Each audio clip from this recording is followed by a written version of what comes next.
తెలుగు రాష్ట్రాలను వరుణుడు వదలట్లేదు. ఉపరితల ఆవర్తన ప్రభావంతో విరుచుకుపడుతున్నాడు. దీంతో మరో 4 రోజుల పాటు వానలే వానలంటున్నారు వాతావరణ శాఖ అధికారులు. మెదక్ జిల్లాలో వర్ష బీభత్సం మామూలుగా లేదు. రాష్ట్ర వ్యాప్తంగా మెదక్లోని అత్యధికంగా 17.6 సెంటీమీటర్ల వర్షపాతం నమోదైంది. ఇక కుల్చారం, రాజ్పల్లి, చిన్నశంకరంపేట ప్రాంతాల్లో పలు కాలనీలు నీట మునగడంతో జనం తీవ్ర అవస్థలు పడుతూ ఉన్నారు. అలాగే ఇటు వికారాబాద్ జిల్లా తాండూరు, యాదాద్రి జిల్లాలోని యాదగిరిగుట్ట, చౌటుప్పల్లో కూడా భారీ వర్షం పడింది. గ్యాప్ లేకుండా కురుస్తున్న వర్షానికి నిర్మల్ జిల్లాలోని పెంబె మండలంలో వాగులు, వంకలు పొంగిపొర్లుతున్నాయి.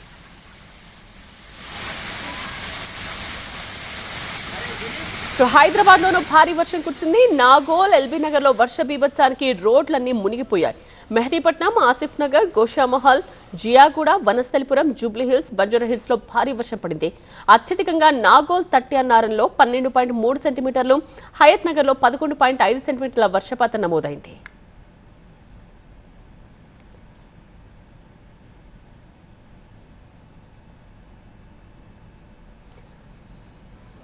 ఆదిలాబాద్, నిర్మల్, జగిత్యాల, మెదక్, సిద్దిపేట, యాదాద్రి, జనగాం, హన్మకొండ జిల్లాల్లో ఆరెంజ్ అలర్ట్ కొనసాగుతోంది.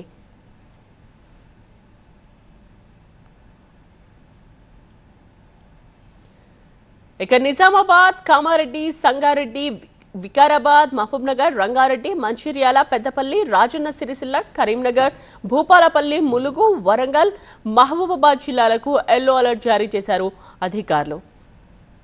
ఇక ఏపీ విషయానికి వద్దాం. ఏపీలో కూడా వర్ష బీభత్సం కొనసాగుతోంది. కర్నూలు జిల్లాలో వర్ష ప్రభావం ఎక్కువగా ఉంది.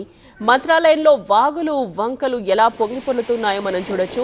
ఇక పోలకల్ దగ్గర వాగు ఉధృతంగా ప్రవహిస్తూ ఉండడంతో గూడూరు సహా పలు మండలాల మధ్య రాకపోకలకు అంతరాయం ఏర్పడింది. హలహర్విలోనూ వరుణుడు ఎలా విజృంభిస్తున్నాడో చూడొచ్చు. నంద్యాలలో కూడా వర్షం వదలట్లేదు.